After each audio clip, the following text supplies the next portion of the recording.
Assalamualaikum warahmatullahi wabarakatuh. Selamat siang dan salam sejahtera bagi kita semua. Puji syukur kita panjatkan atas kehadirat Allah Subhanahu wa Ta'ala yang telah mempertemukan kita pada acara di siang hari ini. Tak lupa sholawat serta salam kita haturkan kepada Nabi Muhammad SAW yang telah memberikan syafaatnya kepada kita semua. Kepada hadirin dan segenap tamu undangan yang kami hormati, kami ucapkan terima kasih telah meluangkan waktunya untuk menghadiri acara seminar pada siang hari ini. Selanjutnya, izinkan saya untuk memperkenalkan diri. Perkenalkan, nama saya Cynthia Septianini, selaku moderator yang akan memandu acara yang bertemakan efek media sosial bagi kesehatan mental mahasiswa. Sebelum beranjak pada pembahasan yang akan disampaikan pemateri, saya akan menyampaikan beberapa peraturan yang wajib diikuti oleh peserta. Pertama, peserta diwajibkan untuk on kamera selama acara berlangsung. Kedua, bagi peserta yang berhalangan on kamera selama acara, diwajibkan untuk izin terlebih dahulu kepada panitia. Ketiga, selama pemateri menyampaikan materi, tidak ada interupsi lain. Keempat, peserta wajib mematikan mikrofon selama pemateri menyampaikan materi dan boleh mengaktifkan mikrofon saat sesi tanya-jawab dimulai. Kelima, sesi tanya-jawab dilakukan melalui chat group atau peserta bisa menyalakan mikrofonnya dengan format nama, asal, kemudian pertanyaan ditujukan kepada pemateri 1, 2, atau 3. Di saat sesi game, peserta diberikan kesempatan untuk berpartisipasi dan di ujung acara akan ada hadiah berupa produk kecantikan bagi yang beruntung. Apakah ada yang ingin bertanya? Jika tidak, kita mulai saja seminar yang berjudul Efek Media Sosial bagi Kesehatan Mental Mahasiswa. Sebelum penyajian materi, saya akan menyampaikan sedikit pengantar terkait materi yang akan disampaikan oleh pemateri. Jadi, pada hari ini kita akan membahas tuntas tentang efek media sosial bagi kesehatan mental mahasiswa yang tentunya akan dibahas oleh pemateri yang hebat. Namun, secara umum penyampaian informasi akan lebih mudah dipahami bila diskusi berjalan dengan efektif. Oleh karena itu, diharapkan kepada hadirin semua untuk dapat memperhatikan dan mengikuti diskusi ini dengan sebaik-baiknya. Langsung saja kita ke pemateri pertama, yaitu Saudari Lazizatul Akmaliyah. Namun sebelumnya saya akan membacakan CV dari pemateri. Nama lengkap Lazizatul Akmaliyah, tempat tanggal lahir Jakarta 22 Maret 2001, alamat Sukapura Cilincing Jakarta Utara, riwayat pendidikan TK Nurul Ihsan, MI Yurja, MTS Yurja, SMAN 75 Jakarta. Kontak person lazizatul-akmaliyah@gmail.com. Moto hidup, start to people, doing people. Tanpa menunggu waktu lama lagi kepada Saudari Lazizatul Akmaliyah, waktu dan tempat saya persilahkan. Baik, terima kasih saudari moderator. Selanjutnya, saya akan menjelaskan definisi media sosial.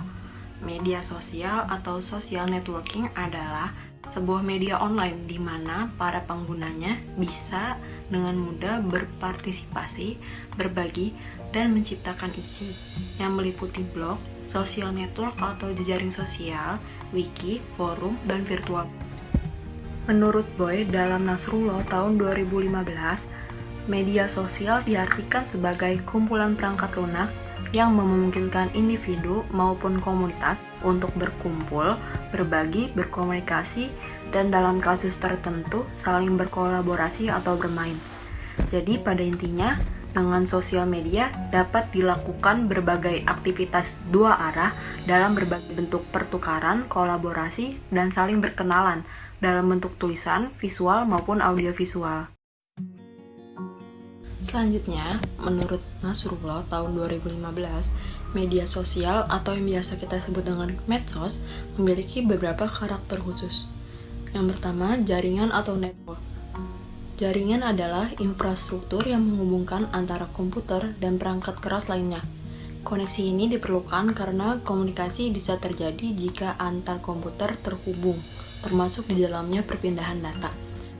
Yang kedua, informasi. Informasi menjadi entitas penting di medsos karena pengguna medsos mengkreasikan representasi identitasnya, memproduksi konten, dan melakukan interaksi berdasarkan informasi. Yang ketiga, ada arsip. Bagi pengguna medsos, arsip menjadi sebuah karakter yang menjelaskan bahwa informasi telah tersimpan dan bisa diakses kapanpun melalui perangkat apapun. Keempat, interaksi. Medsos membentuk jaringan antar pengguna yang tidak sekedar memperluas hubungan pertemanan atau pengikut atau yang biasa kita sebut dengan follower semata, tetapi harus dibangun dengan interaksi antar pengguna tersebut. Yang kelima, simulasi sosial. Medsos memiliki karakter sebagai medium berlangsungnya masyarakat di dunia virtual. Medsos memiliki keunikan dan pola yang banyak dalam kasus berbeda dan tidak dijumpai dalam tatanan masyarakat yang aslinya. Yang keenam, konten oleh pengguna atau user generate content atau UGC. Di medsos, konten sepenuhnya milik pengguna atau pemilik akun. UGC merupakan relasi simbiosis dalam budaya media baru yang memberikan kesempatan dan keleluasaan pengguna untuk berpartisipasi. Selanjutnya, fungsi utama media sosial adalah memudahkan orang untuk berkomunikasi tanpa batas ruang dan waktu. Kemudian, ada memberikan informasi dari belahan dunia manapun. Medsos yang berkembang serta digemari oleh mahasiswa saat ini seperti Instagram, Twitter, TikTok, Facebook, dan WhatsApp. Kelima, medsos ini memudahkan mahasiswa untuk saling bertukar informasi serta memudahkan mendapat literatur online. Hal tersebut merupakan efek positif dari media sosial. Dan ada pula efek negatifnya adalah menimbulkan kecanduan terhadap media sosial, dan hal itu berdampak pada kesehatan mental seseorang. Terdapat dua alasan mengapa seseorang menjadi ketergantungan media sosial. Menurut Prayoga dan Akmal, alasan pertama ialah medsos dapat digunakan untuk mendukung interaksi sosial bagi individu yang kurang memiliki keterampilan sosial di dunia nyata, sehingga media sosial digunakan untuk kompensasi sosialnya. Alasan yang kedua, karena keterampilan bersosialisasi di media sosial dapat dimanfaatkan untuk dukungan sosial. Mahasiswa yang memiliki ketergantungan pada sosial media disebabkan oleh kecemasan sosial yang dimiliki oleh individu tersebut. Cukup sekian materi tentang definisi media sosial, karakteristik media sosial, dan juga ciri-ciri orang yang kecanduan media sosial. Langsung saja kita ke pemateri dari Khalifatul Mahiroh. Namun sebelumnya saya akan membacakan CV dari pemateri. Nama Khalifatul Mahiroh, tempat tanggal lahir Pati 28 September 2000, alamat Gempolsari, Gabus, Pati.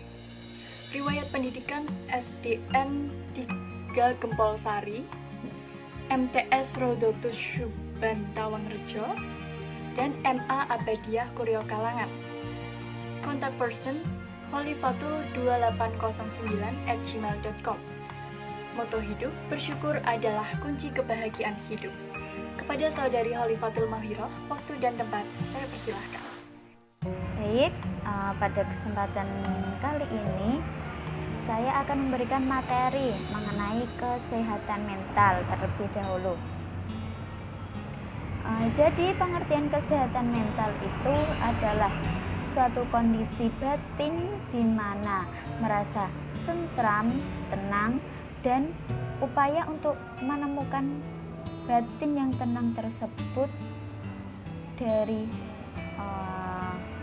menghargai orang lain dan penyesuaian diri serta secara resignasi. Resignasi itu penyerahan diri kepada Tuhan. Dapat disimpulkan bahwa kesehatan mental adalah suatu kondisi batin di mana seseorang itu merasa tentram, nyaman, tenang. Upaya itu dilakukan dengan cara menghargai orang lain yang di sekitarnya, begitu pula hubungannya dengan Tuhan. Seperti itu. Untuk slide selanjutnya, saya akan menjelaskan mengenai gejala kesehatan mental yang terganggu. Oke, yang pertama yaitu perasaan tidak nyaman. Jadi seseorang yang memiliki gejala mental yang terganggu itu memiliki perasaan yang selalu tidak nyaman. Yang kedua, perasaan tidak aman. Yang ketiga, kurang memiliki rasa percaya diri. Yang keempat, kurang memahami diri sendiri. Yang kelima, ketidakmatangan emosi. Yang keenam, tidak mendapatkan kepuasan dari berhubungan sosial. Jadi untuk berhubungan sosial dengan orang lain ataupun lingkungannya itu dia tidak mendapatkan suatu kepuasan tersendiri. Dan yang terakhir yaitu kepribadiannya terganggu. Untuk yang terakhir, jadi seorang individu itu yang mengalami kesehatan mental yang terganggu, kepribadiannya itu juga terganggu. Bagaimana seorang itu dikatakan kepribadiannya terganggu? Yaitu manakala dia merasa bahwa dirinya itu kurang baik, kurang nyaman tersebut, merasa tidak percaya diri, insecure, seperti itu. Untuk slide selanjutnya yaitu mengenai cara menjaga kesehatan mental dengan baik. Yang pertama yaitu merencanakan hidup. Jadi seorang individu itu harus merencanakan hidupnya, tujuan selanjutnya yang akan dituju. Yang kedua itu ada melakukan diet sehat. Diet sehat itu bukan hanya untuk menurunkan berat badan, tetapi juga memerlukan nutrisi dalam tubuh. Apabila nutrisi di dalam tubuh itu kurang, itu juga akan menyebabkan seseorang mengalami gangguan kesehatan mental. Yang ketiga itu dengan cara berolahraga. Maka dari itu luangkanlah waktu untuk berolahraga minimal 10 sampai 15 menit agar tubuh Anda atau fisik Anda sehat. Yang selanjutnya yaitu istirahat dengan cukup. Istirahat dengan cukup itu juga diperlukan oleh tubuh agar tubuh kita itu tidak selalu merasa lelah. Jadi waktu istirahat yang cukup sangat penting untuk menjaga kesehatan mental. Yang selanjutnya itu ada mendengarkan musik. Biasanya kan orang mendengarkan musik itu merilekskan tubuh. Merilekskan tubuh dengan cara mendengarkan musik ini sangat dibutuhkan oleh kita agar kesehatan mental kita selalu terjaga dengan tidak selalu, intinya kayak sepaneng ya, kita itu merasa rileks mendengarkan musik, istirahat yang cukup dengan rebahan itu juga diperlukan oleh tubuh begitu. Yang selanjutnya itu kita itu lebih aktif di sini itu maksudnya kita itu lebih aktif seperti mengikuti grup-grup kayak grup kegemaran hobi kita, seperti grup apalah, grup tentang bulu tangkis atau grup olahraga begitu. Jadi dari mengikuti grup-grup tersebut kita akan lebih menyalurkan hobi kita, jadi diri kita tidak merasa bosan. Itu juga diperlukan untuk kesehatan mental. Nah, selanjutnya ada menjaga spiritualitas. Tubuh kita itu juga perlu spiritualitas, hubungan dengan pencipta atau hubungan dengan Tuhan itu juga diperlukan. Dengan cara mendekatkan diri kepada Tuhan itu dapat memberikan kita ketenangan, ketentraman dalam hidup kita. Dan selanjutnya yaitu mencari dukungan. Mencari dukungan ini seperti dukungan dari dokter, orang lain. Ketika kita memiliki masalah, kita kan biasanya cenderung untuk menyalurkan unek-unek kita kepada orang lain. Itu memberikan kita ketenangan karena bisa meluapkan masalah kesedihan kepada orang lain. Nah, orang lain tersebut akan memberikan seperti saran atau komentar mengenai masalah yang kita hadapi tersebut. Yang selanjutnya yaitu menerima siapa diri kita. Menerima siapa diri kita itu juga sangat penting. Ini dibutuhkan karena biasanya kan orang ada yang nggak bisa menerima diri kita, menjadi insecure. Itu gejala yang menimbulkan kesehatan mental terganggu kan. Jadi kita itu harus menerima diri kita sendiri. Jangan melihat orang menjadi insecure, menjadi tidak nyaman, menjadi tidak aman, merasa tidak percaya diri. Itu salah. Kita harus menerima diri kita sendiri dengan baik. Oke, seperti itu.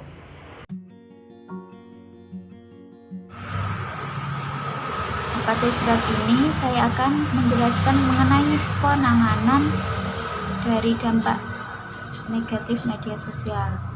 Tadi sudah dijelaskan oleh pemateri sebelumnya mengenai media sosial dan efek negatifnya bagi kesehatan mental. Jadi penanganan dari dampak negatif media sosial ini ada 4. Yang pertama, jangan membandingkan diri sendiri dengan orang lain, karena kemampuan setiap orang itu berbeda-beda. Jadi kita harus mengetahui kemampuan kita itu sebesar apa. Nah, dari situ kita itu harus menumbuhkan rasa percaya diri dan menjauhkan dari perasaan insecure seperti itu. Yang kedua, kita harus mengetahui apa yang boleh dan apa yang tidak boleh dibagikan di media sosial. Karena tidak semua apa yang kita lakukan, apa yang kita ketahui di dunia nyata itu harus dibagikan di media sosial. Karena ada yang sifatnya pribadi atau privasi dan ada yang sifatnya baik diketahui oleh publik, atau seperti berita, informasi terkini itu memang dampaknya positif untuk diketahui banyak orang. Tapi untuk masalah pribadi itu seharusnya jangan pernah membagikannya di media sosial. Yang ketiga yaitu dengan membatasi penggunaan media sosial. Penggunaan media sosial yang terlalu lama itu juga tidak baik karena dapat melupakan atau membuat kita lupa akan kehidupan nyata yang sedang kita lakukan. Yang terakhir yaitu dengan lebih fokus ke kehidupan nyata dan lingkungan sekitar. Karena kehidupan nyata dan lingkungan sekitar itu lebih penting daripada kehidupan maya. Karena kita menjalani hidup kan di kehidupan nyata, bukan di kehidupan maya. Seperti itu. Dan saya akan memberikan ice breaking terlebih dahulu kepada para peserta agar tidak terjadi kebosanan dalam mendengarkan materi pada seminar kali ini. Ice breaking kali ini yaitu mengenai step 7 namanya. Cara mainnya yaitu para peserta disuruh untuk berhitung dari angka 1 sampai 7. Untuk peserta yang mencapai pada angka 7 itu harus bertepuk tangan. Jadi yang pada angka 7 itu tidak diucapkan tetapi bertepuk tangan. Oke. Kita langsung praktek ya. Silakan untuk peserta yang pertama. Baik, karena dari angka 1 sampai 7 tidak ada yang salah, berarti kalian semua berkonsentrasi. Untuk itu saya naikkan level permainannya dari angka 1 sampai angka 30. Nah, untuk dari angka 1 sampai 30 nanti ini yang sampai pada angka di kelipatan 7 seperti 7, 14, 21, dan 28. Nanti cukup bertepuk tangan saja, tidak usah mengucapkan angkanya tersebut. Nanti jika ada yang salah atau tidak berkonsentrasi, kita beri hukuman. Oke, hukumannya yaitu menyanyi Balonku Ada 5, tapi huruf vokalnya diganti dengan huruf O. Oke, setuju semuanya? Mari kita praktekkan, dimulai dari peserta yang nomor 1 tadi. Ya, benar, jangan sampai salah ya nanti. Benar sekali. Oke. Ya, untuk yang tadi salah mengucapkan, tidak bertepuk tangan, silahkan bernyanyi Balonku Ada 5, huruf vokalnya diganti dengan huruf O. Ya. Tujuan dari ice breaking kali ini yaitu untuk melatih konsentrasi dan refleks ya, karena seseorang yang memainkan ice breaking ini kan harus mengucapkan, ada yang dengan bertepuk tangan, jadi harus lebih konsentrasi dan juga dibutuhkan untuk kerja sama tim. Iya, dibutuhkan kerja sama tim karena dengan peserta yang sebelumnya harus memperhatikan. Ya, seperti itu. Oke, ice breaking kali ini telah selesai. Jadi nggak bosen kan untuk mendengarkan materi pada seminar kali ini? Untuk ice breaking yang telah selesai, Sebelum kita masuk ke dalam materi yang terakhir, saya akan membacakan CV dari pemateri yang ketiga sekaligus moderator kita pada hari ini. Ya, nama lengkap Cynthia Septiandini, tempat tanggal lahir Batang 7 September tahun 2000, alamat Jalan Kanver nomor 7 Kalisalak Batang, riwayat pendidikan SDN Kauman 07 Batang, MTS Muhammadiyah Batang, SMA N02 Batang, dan saat ini menjadi mahasiswa semester 6 Psikologi UIN Wali Songo Semarang. Kontak personnya bisa email ke septiandini@gmail.com, dan moto hidupnya, hidupku untukku, bukan untuk pemuas orang, bukan untuk kebahagiaan orang lain, dan juga bukan untukmu. Aku hidup karena aku berharga. Untuk Cynthia dipersilahkan.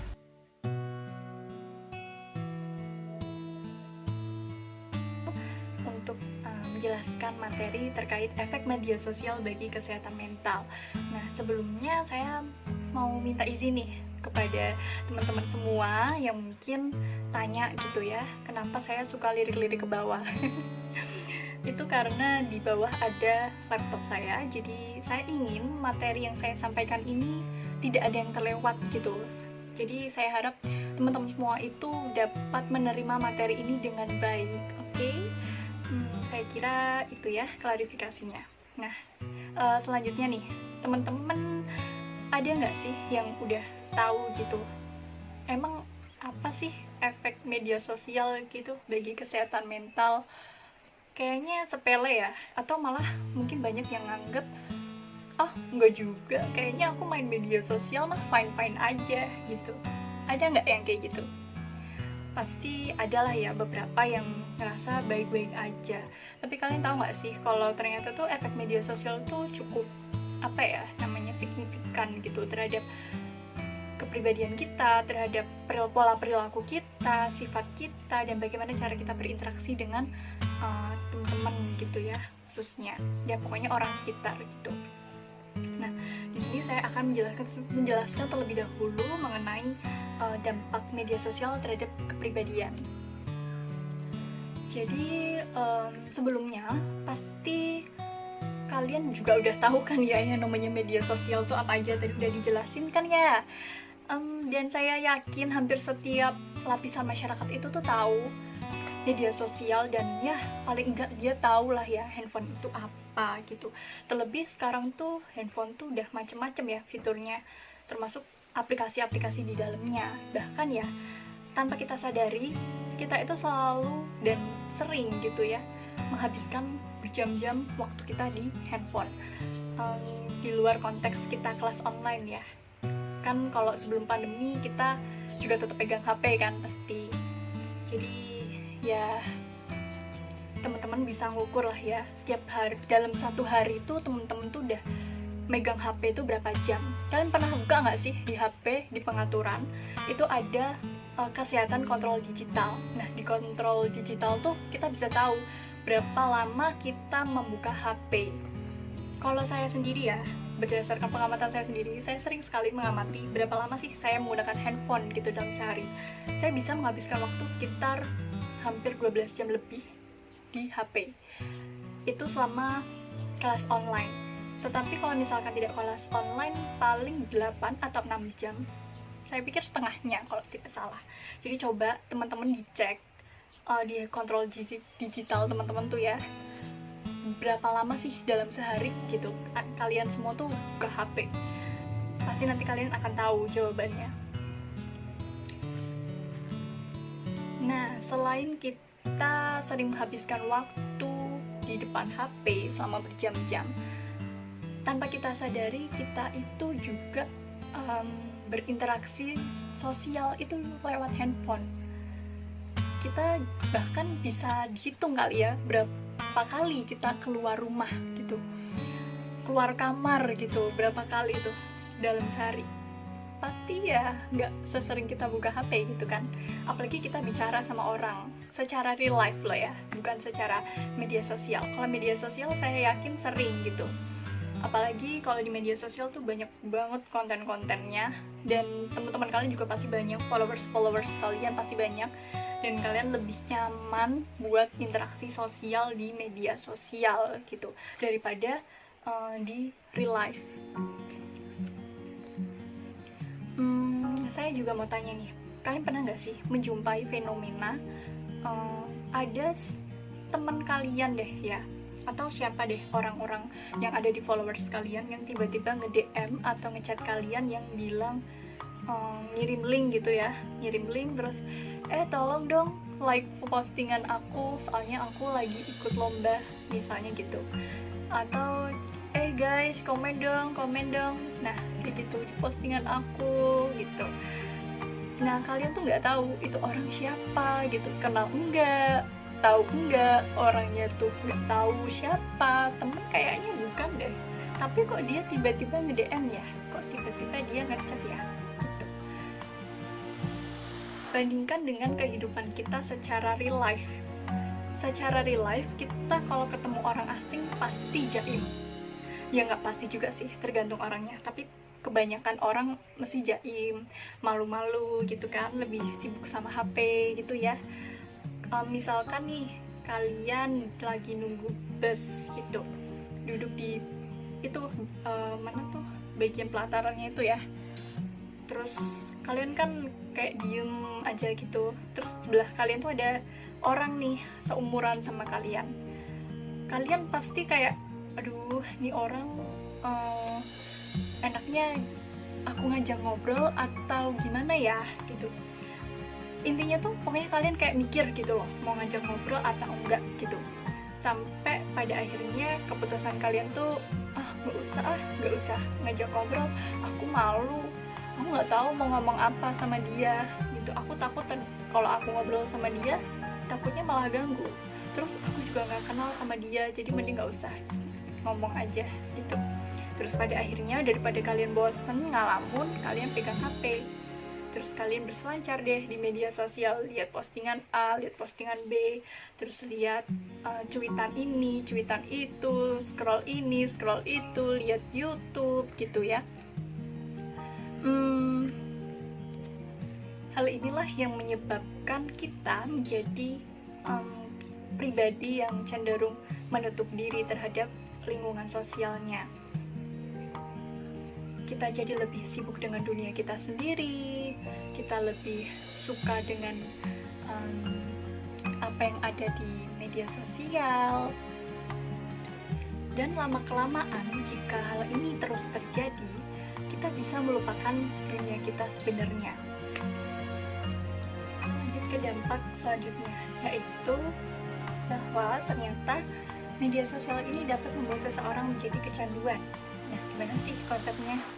Jadi semakin seseorang ini tergantung pada suatu media untuk memenuhi kebutuhannya, maka media tersebut menjadi penting dan sering untuk digunakan. Jadi misalkan nih, kalian bosan gitu ya, terus kalian main media sosial, atau kayak gini nih, kita kan kuliah online, terus kita melakukan semuanya serba online dan selalu menggunakan gadget kan. Nah, itu kan juga menjadi suatu kebutuhan kan.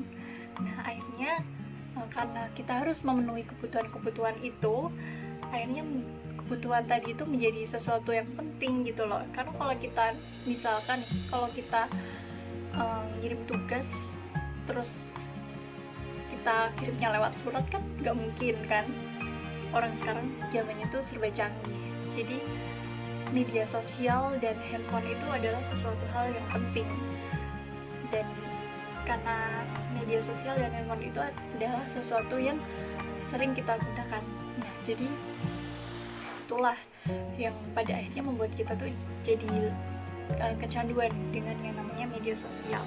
Tetapi meskipun dampak-dampak yang tadi saya jelaskan itu mengandung sisi positif, tetapi ternyata di balik itu ada sisi yang negatif juga. Seperti dia jadi lebih tidak peduli dan dia lebih individualis. Pada akhirnya apa? Dia akhirnya menjadikan diri dia sendiri menjadi seseorang yang lemah dalam bersimpati, bahkan berempati terhadap keadaan sekelilingnya. Karena apa? Perhatiannya itu selalu tertuju pada handphonenya, pada media sosialnya. Dan hal ini itu biasa kita temukan kehidupan nyata. Lalu kita juga sering nih mendengar ungkapan mengenai ini. Coba kalian dengerin ya. Sosial media mendekatkan yang jauh dan menjauhkan yang dekat. Nah, gimana nih menurut kalian fenomena ini? Pasti kalian secara tidak sadar tuh mengiyakan begitu kan dengan fenomena ini. Contohnya nih, waktu kita offline ya, kuliah pembelajaran offline di kampus gitu, teman kita lagi presentasi di depan. Nah, terus karena teman kita yang presentasi di depan ini dia fokus ke materinya, dia berusaha menjelaskan materinya. Nah, kita sebagai audiens yang dengerin mereka di belakang gitu ya, duduk-duduk, kita tuh malah kadang kan bosen gitu ya dengerin mereka ngomong gitu kan. Terus pada akhirnya apa? Kita milih main HP, main media sosial. Coba dari fenomena ini, apa coba yang perlu kita cermatin? Iya, betul sekali. Karena dia fokusnya ini ke HP, akhirnya konsentrasi dia antara belajar dan main HP ini jadi terpecah. Karena apa? Karena dia sudah kecanduan dengan media sosialnya. Seperti itu contohnya. Nah, lalu kita lanjut ke dampak selanjutnya, yaitu ternyata bermain media sosial ini dapat meningkatkan kecemasan. Kenapa bisa begitu? Coba, kenapa? Karena ternyata ada hubungan nih antara kurangnya kemampuan dalam bersosialisasi secara langsung dengan kecemasan. Jadi ketika individu ini terdistract dengan smartphone-nya dan cenderung menyukai komunikasi secara online dan mempresentasikan diri mereka sebaik mungkin untuk mendapatkan kesan positif dari orang lain melalui media sosialnya, maka terkadang kesan-kesan tersebut yang dia berekspektasi mendapatkan kesan positif dari media sosialnya yang ternyata tidak sesuai dengan ekspektasinya, maka dapat menimbulkan kecemasan bagi dia. Selain dampak-dampak tersebut, kecanduan smartphone ternyata dapat menyebabkan masalah-masalah mental yang lebih serius, yaitu penurunan kemampuan menahan diri, adanya perilaku impulsif, dan kecemasan yang dapat menjadi hambatan penting ketika melakukan kegiatan positif dengan orang lain, sekolah, ataupun ketika dia ingin mensejahterakan psikologisnya.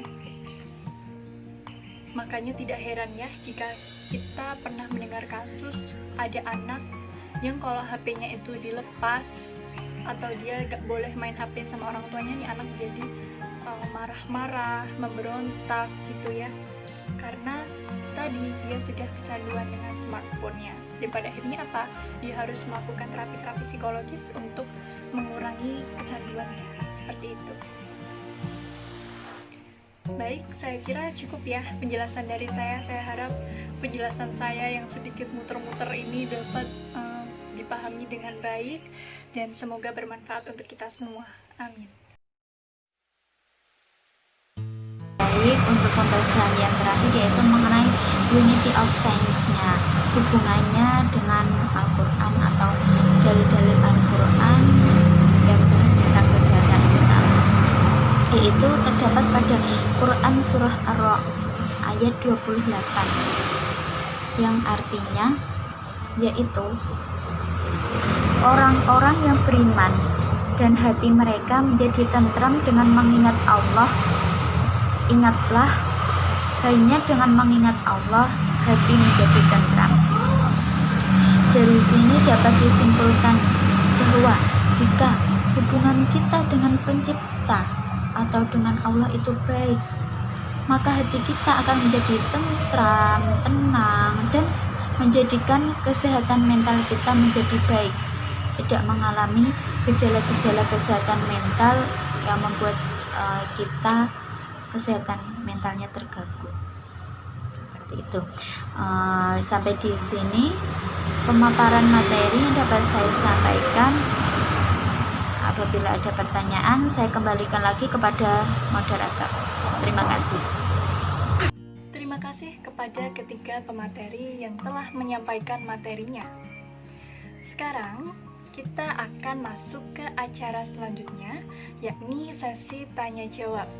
Kepada hadirin yang ingin bertanya kepada pemateri, silahkan diaktifkan mikrofonnya dan silahkan ajukan pertanyaan dengan pertanyaan singkat dan jelas. Baik, siapa di sini yang ingin bertanya? Semua pertanyaan sudah dijawab oleh pemateri dan jawabannya sangat memuaskan ya. Kami ucapkan terima kasih kepada pemateri yang telah menyampaikan materi dengan sangat luar biasa. Baik hadirin sekalian, demikianlah acara diskusi pada seminar dengan judul Efek Media Sosial bagi Kesehatan Mental Mahasiswa. Sebelum kami tutup, kami mengucapkan terima kasih kepada pemateri yang telah memberikan banyak informasi kepada kita semua. Kami juga mengucapkan terima kasih kepada para peserta atas partisipasinya dalam diskusi kali ini. Baik, acara demi acara sudah kita lewati. Untuk itu, saya Cynthia Septiandini, selaku moderator mohon undur diri. Kurang lebihnya saya mohon maaf. Sekian dari saya, sampai jumpa pada acara kami berikutnya. Terima kasih. Wassalamualaikum warahmatullahi wabarakatuh.